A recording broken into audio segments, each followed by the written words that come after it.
is Woohyuk Choi, and this is an arranging lesson for composers. Today we're going to talk about melodic coupling. Melodic coupling, we can think about specific intervals like third and sixth, or fourth and fifth, or second and seventh. And we're gonna learn how to use specific intervals into harmonizing melodies. And I will give example of harmonizing melodies through arranging a tune called Black Orpheus today, and hope you like it. So two-part melodic coupling. Two-part coupling is a technique which enables a writer to harmonize a melodic passage using a particular interval or combinations of intervals. As I said, we can talk about third and sixth coupling, or perfect fourth, perfect fifth coupling. We can even use tritones to harmonize a melody, or we can also use second and seventh coupling. So let's go on and take a look at each one. First, third and sixth couplings. These are the most used couplings in pop music. For example, background singers, or if you want to make a duet of a melody, it's really easy to use third or sixth couplings because it sounds very nice and warm. But if you use it consecutively, it may not be very interesting. So you can try out other things also. Third and sixth couplings are made up of major third or minor third, or major sixth or minor sixth. Both of the intervals sounds very nice. And when you are making a harmonization under the melody, it could be a chord tone or it could be something else. For example,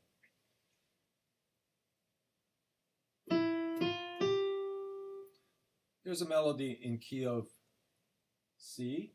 If you want to harmonize this in third, it's going to be like so. Play it together. That's a very easy example of the melodic coupling. In this case, if this chord is C major 7, then under this melody, the C is a chord tone and E is a chord tone. In this case, the coupling melodies were both chord tones, and you also have a non-chord tones when it has a passing note like this. This is a passing note. This is a passing note, and when you have this note, you have used, which is not a chord tone. So it could be a chord tone or it could be not. So sometimes it can be a tensions or other notes. So, or it can be a combination of the both. Okay, so here's an example of two-part couplings. The first four measures is an exercise I arranged for a tune called Black Orpheus. The first four measures of a Black Orpheus. And I used only the third as the coupling melody. Let's listen to it.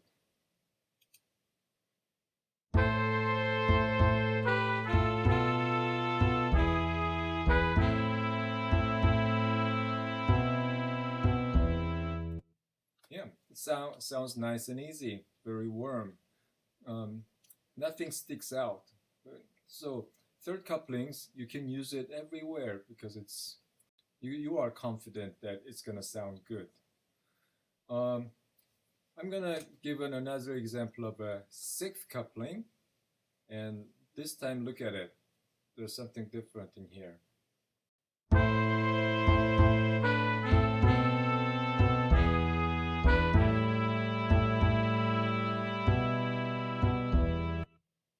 Did you hear something?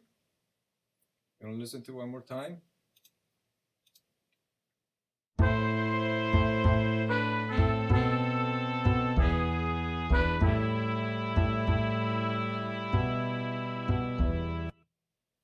Yeah. So even the sixth interval is a nice interval, which would sound nice and easy. Sometimes it sounds bad because if it's not a chord tone or if it's a wrong note, you have to avoid it. Look at here. If it's a sixth interval and E is a chord tone of A minor 7, and D is just a passing tone. C is a chord tone of A minor 7. But when it comes to here, it's a B minor 7 flat 5 with the melody A and C under it.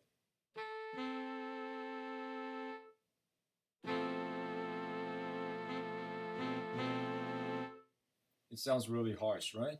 So this is a point that you cannot use sixth interval. Even the sixth is a nice interval, you have to think about the chord, and sometimes you have to avoid this. But in this example, I tried to use only the sixth interval. This kind of wrong note happened. Let's compare the third coupling and the sixth coupling. I will play it through from measure 1 to measure 8, so you can listen to both of it.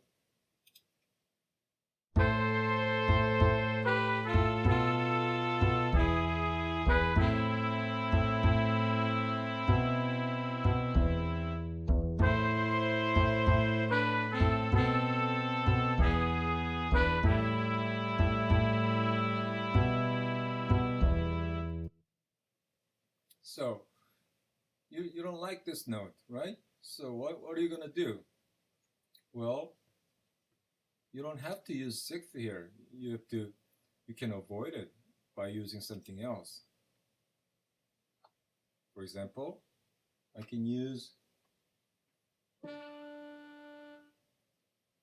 D over there, which is a perfect fifth, but it would sound better than having a C under B minor 7 flat 5 chord.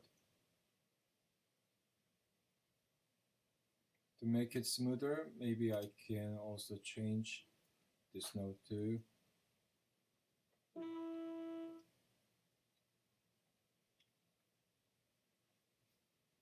Yes. Now, I'm going to listen to it again. I'm just going to play from the measure 5 to listen to the sixth coupling.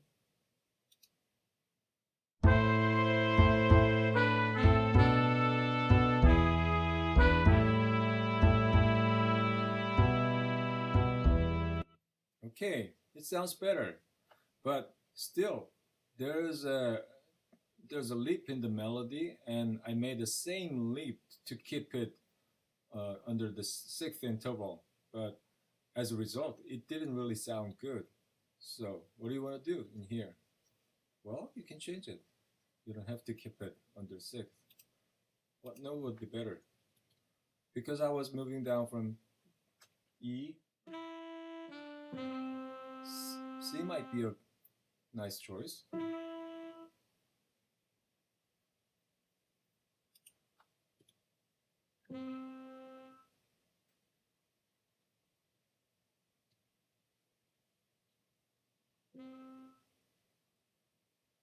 This is not a place to use C again. Maybe I should move it up to D or something. Okay, let's listen to it one more time. See if it's better.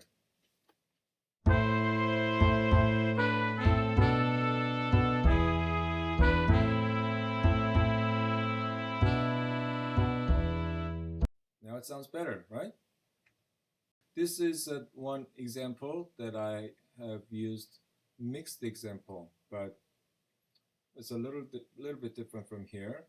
In here, I use perfect fifth to change it from C, just one note above, or one step above. But here, I made a leap to give more definition to the B minor 7 flat 5. I used F, and it goes down to in the same way. Okay, let's listen to it again. Let's listen to the mixed coupling.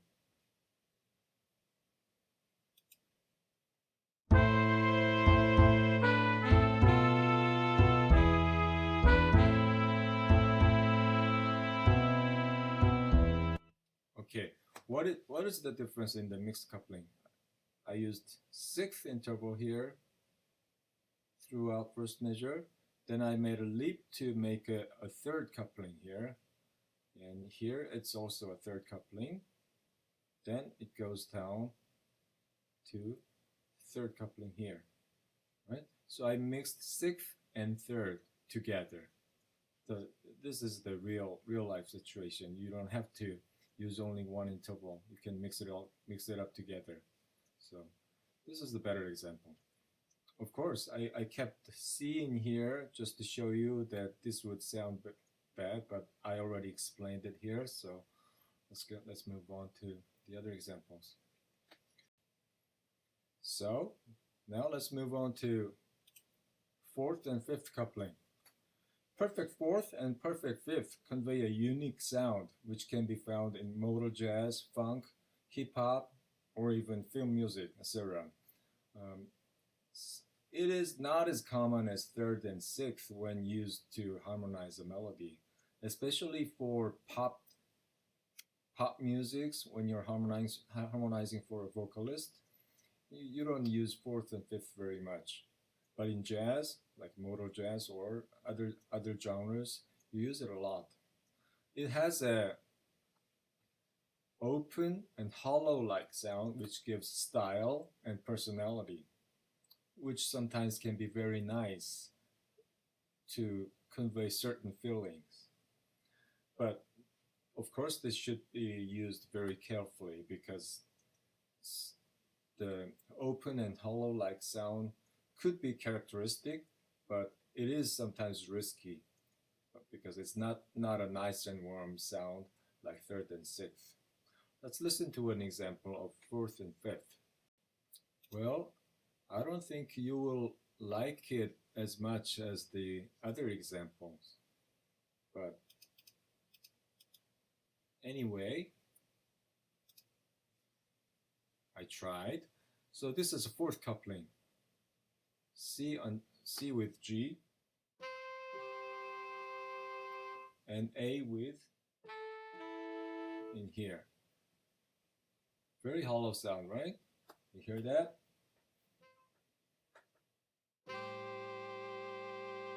And even the B minor 755. Yeah. But it has a character. Sometimes I like it. Let's listen to it and hear what it sounds like.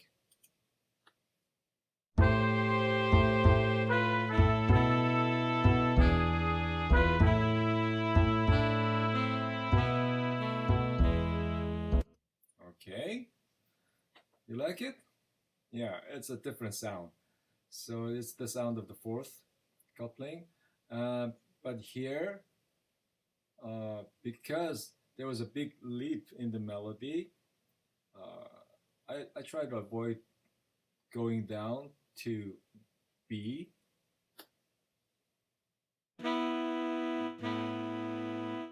Yeah, it would sound nice, but I also wanted to show something else in here. I purposely used the unison, same note, E and E, but this E can peel out to the second, then to the third, and to the fourth, fifth, and sixth, like the moving of the intervals. So the second interval and the seventh intervals are used in this way. It cannot be used in consecutive intervals, but when you peel out from a unison or an octave, it sounds pretty nice.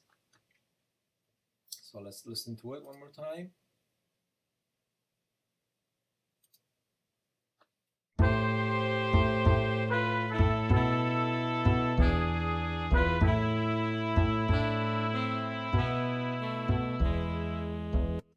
Okay, so now you heard how the fourth coupling sounds, and also you heard how the second interval, major second interval sounds when it peels out from the unison. This is a fifth coupling. Use the perfect fifth intervals. But as you look at this, The perfect fifth interval under C is F.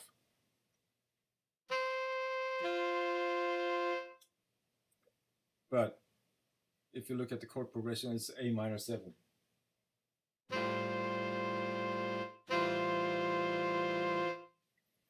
From the beginning, it sounds bad. That's not a good choice.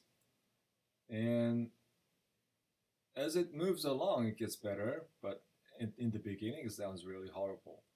And in here, B minor 7 flat 5 with the perfect fifth interval, it's pretty good because you have a chord tone D in the second line, and I can use some other notes here, but I kept the D note just to show you how you can use tritone intervals.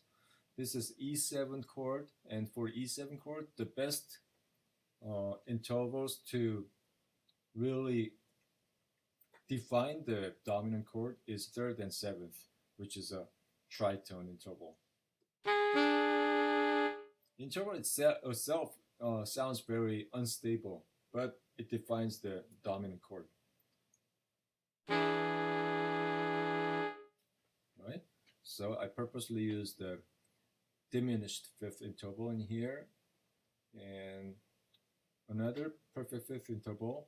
I could use a perfect fifth interval in here, but I just wanted to show you that this can move into third, and if it moves up a step, this is a second interval, which can sound pretty decent in B minor 7 flat 5. So let's listen to it.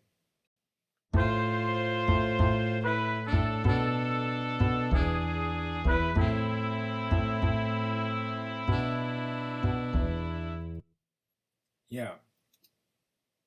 Right in the beginning, you're hearing a wrong note here, but other than that, it sounds pretty nice. So, you heard what the fourth and fifth interval sounds like, and you also heard the tritone sounds, which is augmented fourth or diminished fifth. Tritone sounds are most commonly associated with the third and seventh of a dominant chord, as you just saw in the example of by Orpheus, the E7 chord. It is an important guide tones which define the characteristic sound of dominant seventh chord. It can sound harsh and it can stick out. So it's rarely used to harmonize melody, even though I just used it to harmonize the melody. But it's usually better for background harmonies. But if it's just once in a while, it can be used to harmonize the melody if it has a right resolution. But if you use consecutive tritones, it could sound a little bit too harsh. And here's the second and seventh coupling I just showed you. Major second and minor second are rarely used consecutively, as I just told you. It's used as moving out lines moving out from the unison or from the octave. It's best if mixed with other intervals to create internal moving line. When it makes an internal moving line, it could either be oblique motion, which is one voice stays here and one voice moves out, or one voice goes up and one voice is staying. It's an oblique motion. Contrary motions are two voices moving in different directions, like this, or like this. That's a contrary motion. So second and seventh coupling, it sounds nice. It sounds really nice and juicy, but you cannot use it consecutively. So you can mix together with other intervals to make it sound more interesting. So I made another mixed coupling. This time I used fourth, fifth, and sometimes third dominant, and I purposely used one major seventh interval in here, which really doesn't sound nice because there's a big leap in here because it doesn't resolve properly. But I just wanted you to listen to the sound of it. And I also use the second interval to end this, the 4 measures. So let's listen to it.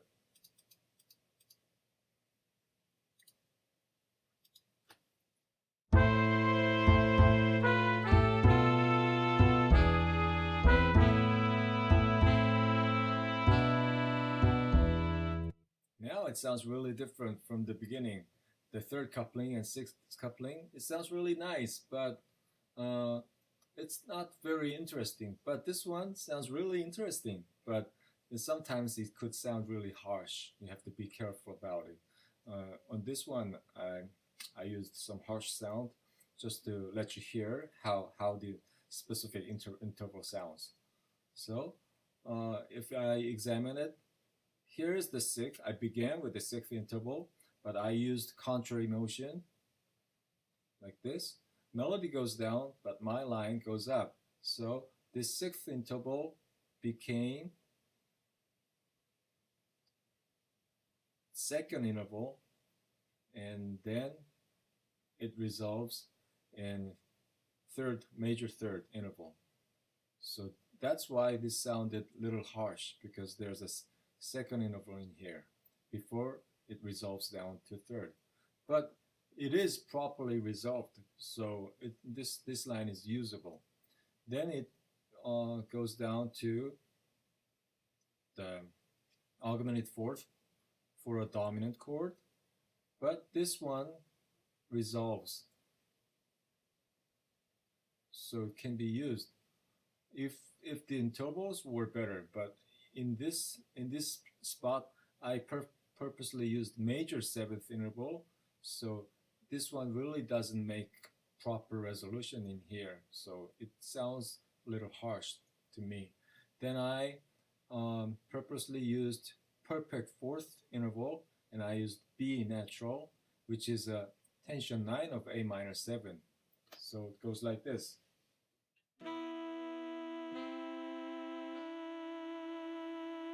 Yeah, it's a very hollow interval.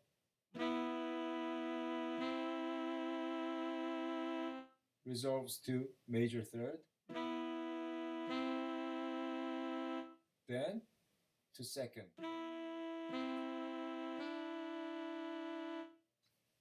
Okay. All right, listen to it one more time.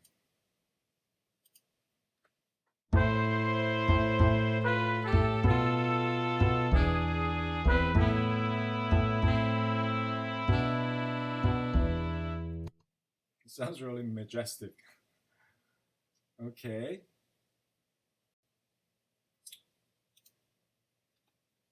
The final presentation of today is about harmonic definition. What is a harmonic definition? It is the term that how you define a chord. When you have a chord, even though you have only 2 notes, some notes really define the chord and some notes do not. For example, if you have a D minor 7 chord,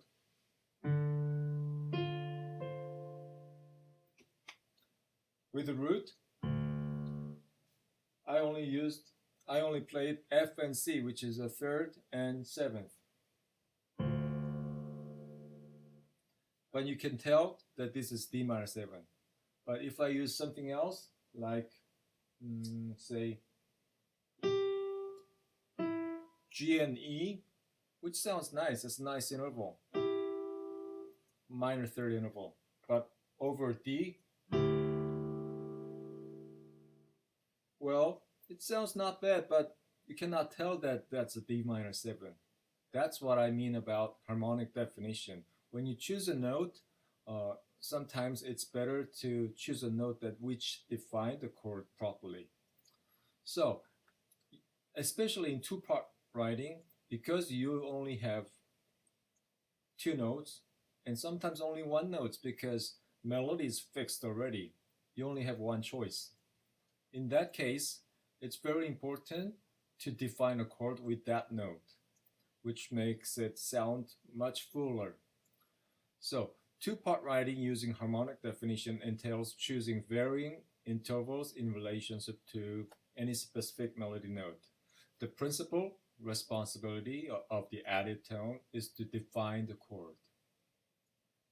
Third and seventh note of the chord provide the most harmonic definition. It's a norm. In the most cases, third and seventh define the harmonic definition best. But sometimes flat 5 note can better define a harmonic definition. Let's think about B minor 7 flat 5.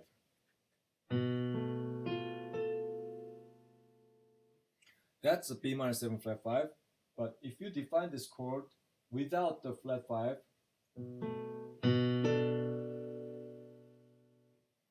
it just sounds like B minor 7. See?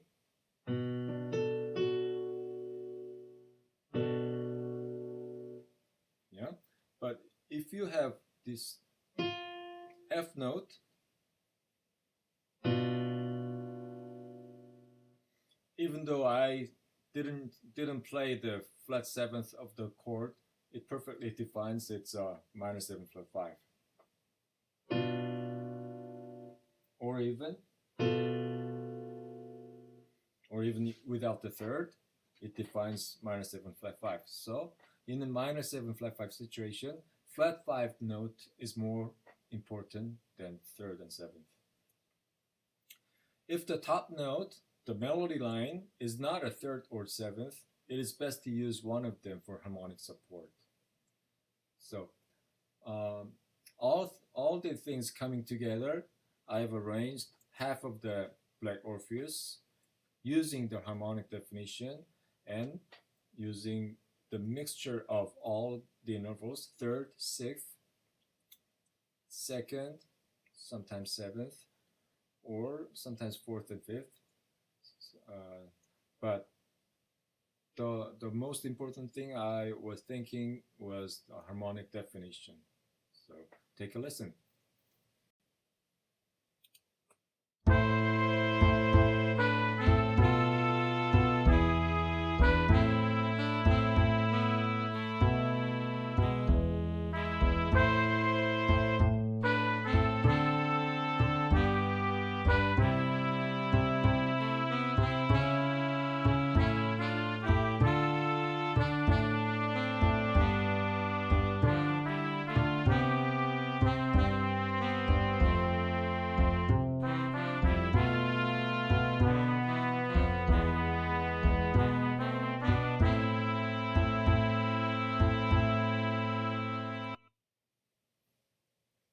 Okay, so let's examine this thoroughly. In the beginning, I used sixth interval throughout the first measure. Then I jumped up to the third interval. Then this is a sixth interval again. Because there's a big leap in the melody, the sixth interval becomes third. But rather than keeping it in a third interval, I tried to move the melody line a little bit, went up to the second interval, back to third, back down to fourth, and fifth. In here, B minor 7 flat 5, I used the fifth interval, which resolves down to G sharp, because the chord is E7, which is a sixth interval. And the second line, I use the same thing in here, sixth interval. Then when it goes to D minor 7, now I can use C in here, the sixth interval.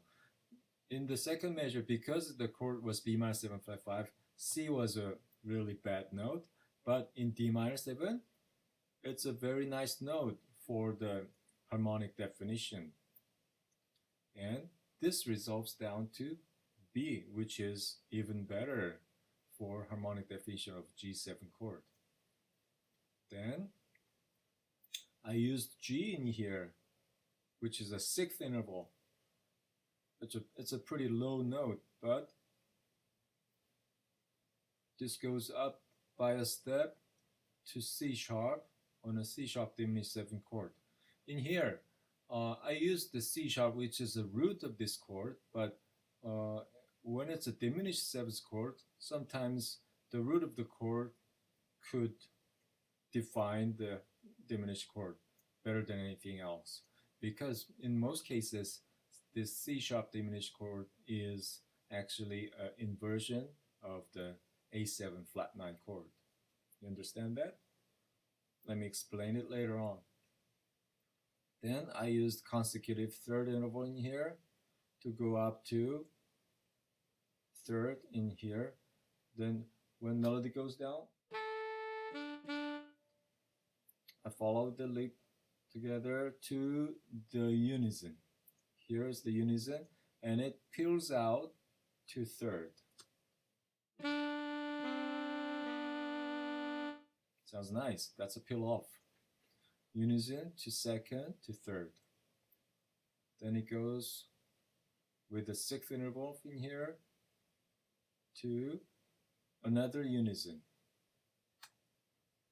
Goes like this.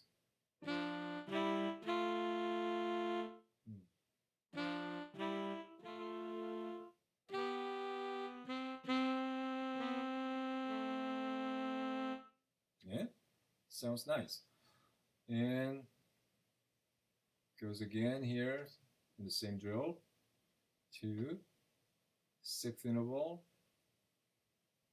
and back to third interval and finishes in consecutive third. So I mixed third, sixth, and second, fourth, fifth. I didn't actually use seventh interval in here, but I used most of the intervals we have studied. Listen to it one more time for the last time, and I think this is it for today.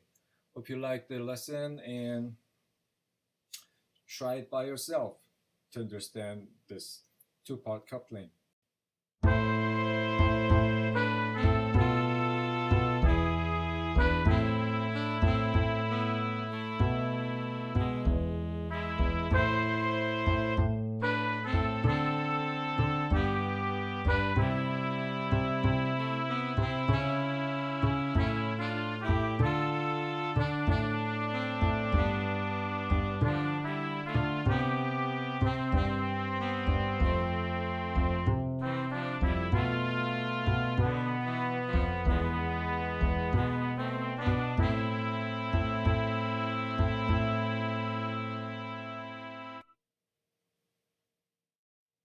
So this is it for today. Thank you very much and see you next time. Bye.